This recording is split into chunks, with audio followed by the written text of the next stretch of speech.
This ideology and these lessons are poison for all kids. The design of this is to put into the minds of kids as young as kindergarten that you are not like him, he is not like her. All of these things are designed to divide you. As teachers and teachers' unions continue to push critical race theory in the classroom. Critical race theory, the study of the impact of racism, it is becoming a flashpoint in American schools. Black and white children, Hispanic children, you know why they get along? Because they don't look at each other's color. So you're the racist, not them, not us. Who wants to be a drag queen when they grow up? The transgender student at some point during class also changed clothes and was revealed as her true gender. The system's set up to where if you're teaching anything about gender identity, that you don't even have to notify parents when it's being taught. Parents have no idea, and they don't know how radically the sex ed has changed. Here in America, our kids are taught divisive racial ideologies, skewed history, and a new kind of sex education that robs them of their innocence. This is the miseducation of our children.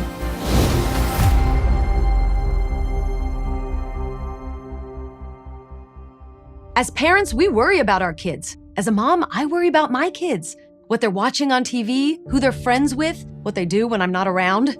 Our children's health and safety is always on our minds. We think they're in good hands at school, but now, instead of teaching them basic math, science, and history, schools are becoming training grounds for political activism.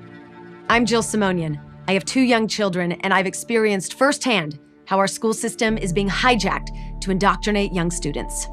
Racism, white privilege, gender identity. Words like these have been thrown around a lot in the media lately. And in an effort to fight what some see as privilege and disparity, many school districts are imposing new curriculum and policies that actually divide our kids rather than unite them. How do they do this? I wanted to find out.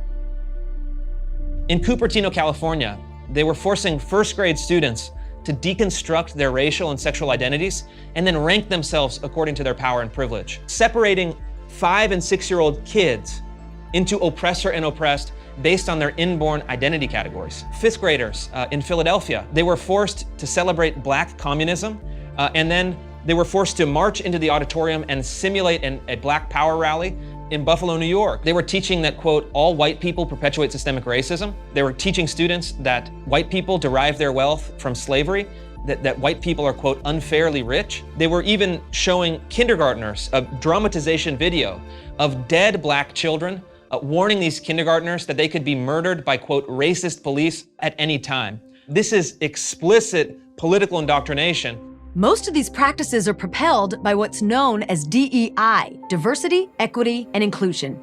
DEI claims to guarantee fair treatment, access, opportunity, and advancement for all. It is often presented as a new curriculum, new school policy, or mandated school activities, aiming to teach children to be accepting and tolerant of all people. Sounds nice, right? Well, come to find out, DEI is rooted in critical race theory. At its core, critical race theory teaches kids at an early age that if you are a minority, then the so-called system is rigged against you. And if you are white, you have privilege as an oppressor, and you must acknowledge and apologize for it. In schools, critical race theory infuses race into every lesson plan, regardless of the subject. It divides children solely based on race.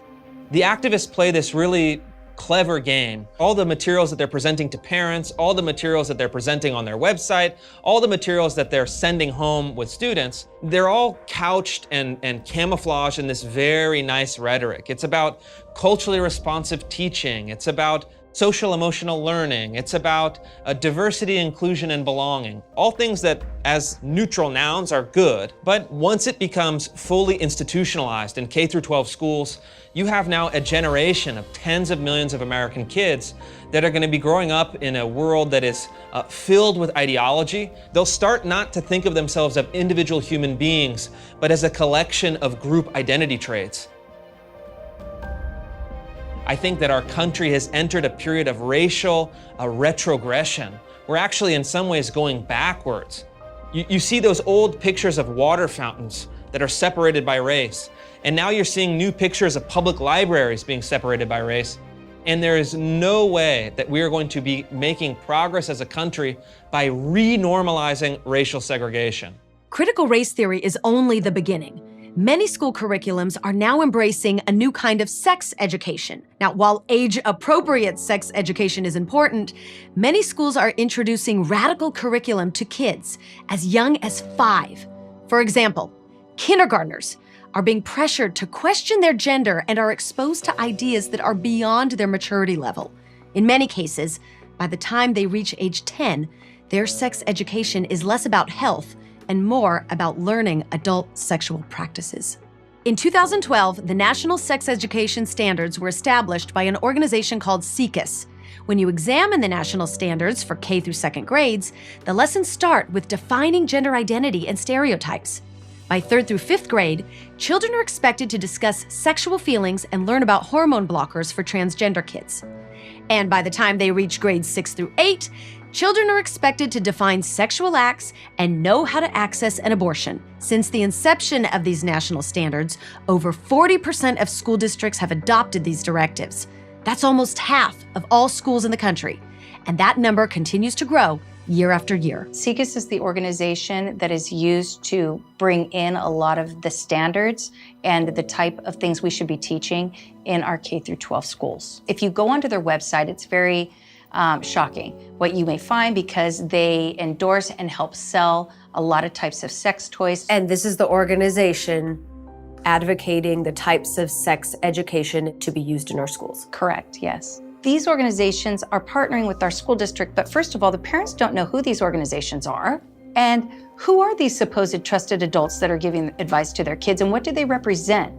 This book was in the health framework for California in May of 2019, but parents found out what was in the book because there's training on how to have sadomasochism, bondage, restraint, blood play, sexting, anal sex, using ropes, cords, cuffs, and we just couldn't believe that they were recommending this to be a statewide read for 9th through 12th graders. What do you say to people across the country that say, oh, that's not happening in my neck of the woods, that doesn't happen here? There is a lot going on behind parents' backs nationally because of these different agencies that are now partnering with school districts. These outside agencies are reaching out to kids on many virtual platforms. And we have Amaze videos, cartoons. So it's on YouTube. Amaze is telling kids that you can be both genders, neither gender, anything in between, very similar to this book. And it also goes into other videos about puberty blockers, that if you're unsure of your gender, don't worry, you can stall and give yourself more time to decide, and it's a choice. Now, it's important to see that they're talking about this as a choice. So we have all these new pronouns that can be created and made up by a kid who's 3 years old. And according to our laws and policies, we have to affirm whatever that kid says that they are. And when they're getting teachings like this, starting even in preschool, you can understand and see that kids want to be different, creative, special, and they're going to start identifying, especially when we're using the word choice. So kids are being encouraged to question their gender. How, if any way, is this tied to social justice and critical race theory? Well, in critical race theory, the non-conforming genders are aligned with different minority groups. So when you look at non-conforming genders as being the victim, the marginalized, then who would want to be a biological gender that's considered the privileged, mean oppressor? Okay, so this is incentivizing kids to identify as a non-conforming gender so that they can play the role of the victim. These extreme ideas have infiltrated our schools, and even the way our children learn history has been politicized. Curriculums are now designed to emphasize the failures of our American history while downplaying its many successes. You may have heard of the 1619 Project, which claimed that America's founding was not for independence in 1776, but rather when the first slaves arrived in Jamestown in 1619, putting race at the forefront rather than our liberty and freedom. Rewriting the narrative of our nation's history drives home the idea that America was never great never something to be proud of. History is about narratives and which narratives you choose and how in which you want to amplify or minimize certain things. And so the language that I like to use is that the headlines of American history are oftentimes being placed in the footnotes, and the footnotes of American history are now being placed in the headlines. A lot of times, the district leaders will say, hey, here's a program where there was a Hispanic hero or a Black hero, and we'll blow it up into a big lesson when it might be a really colorful story, but there's only so many hours in the day, and the way that the curriculum is set up is it will come like at the expense of something massive in American history, like something that has to do with the founding fathers. Mm-hmm. And so, as almost like a PR stunt, it'll be like, oh, look at how multicultural we are. All of this is happening in the schools. It happened with you. Mm-hmm. You left. Yep. Do you regret it? I don't regret not being in teaching right now because it's not an environment that is healthy for teachers, students, or for learning. I was told that behaviorally I needed to have different expectations for children based upon their race. I was told that expecting my students to show up on time and to turn in assignments on time, that was a sign of my white privilege. I was told these things that have nothing to do with academics, that if I can teach my students, not history, but to be activists, then they'll have a shot at life. What are they seeking to accomplish? Why are they pushing this so hard? Political and religious leaders have known for centuries, really since the beginning of civilization, that forming children between the ages of 0 and 6 is really essential. Critical race theorists, based in academia, what they did quite ingeniously is fairly simple. They took Marx's old dichotomy between the oppressor and oppressed, and they took that basic same framework, the same idea based in Marx's conflict theory, but they replaced it with racial categories. They say that the new oppressor is not an economic oppressor, it's a racial oppressor. Would you say that the majority of parents are not aware that their students are being taught leftist ideologies? Someone who is confident that their school district was apolitical 10 years ago shouldn't be confident today. It's not just Berkeley and Brooklyn and Seattle. Critical race theory is now in schools in North Carolina and Missouri and Texas and Florida, states that are nominally controlled by conservative politicians, but those specific institutions are controlled by, in many cases, dedicated ideological activists. Sending our children off to school is not as simple as it used to be. We want our children to be educated, not indoctrinated. Schools should celebrate traditional values like hard work and service to one another and pride in our country, not progressive ideologies. So what can we do about it? Fortunately, many states are banning critical race theory in schools, thanks to parents standing up. Critical race theory is teaching that white people are bad. That's not true. That would teach my daughter that her mother's evil. And who are you to educate my children, or any of our children, in life issues? That's our job. You gonna deliberately teach kids, this white kid right here got it better than you because he white?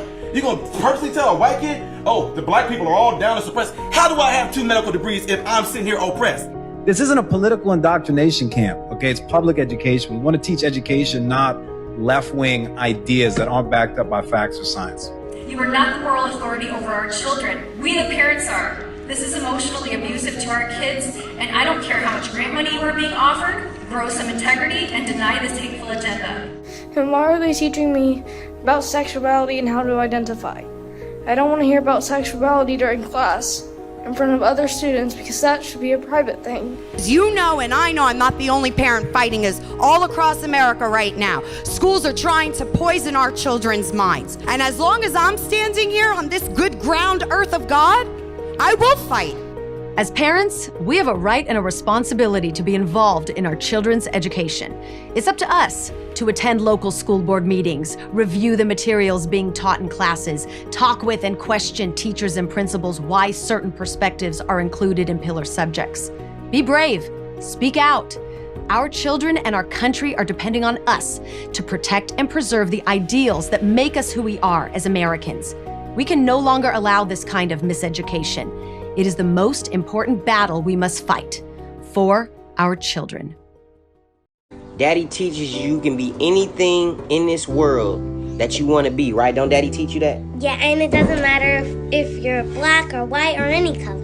Doesn't matter if you're black, white, brown, yellow, right? Black. And how we treat people is based on who they are and not what color they are. And if they're nice and smart. See, this is how children think right here. Critical race theory wants to end that. Not with my children. It's not gonna happen. My baby's gonna know that no matter what she wants to be in life, all she has to do is work hard and she can become that.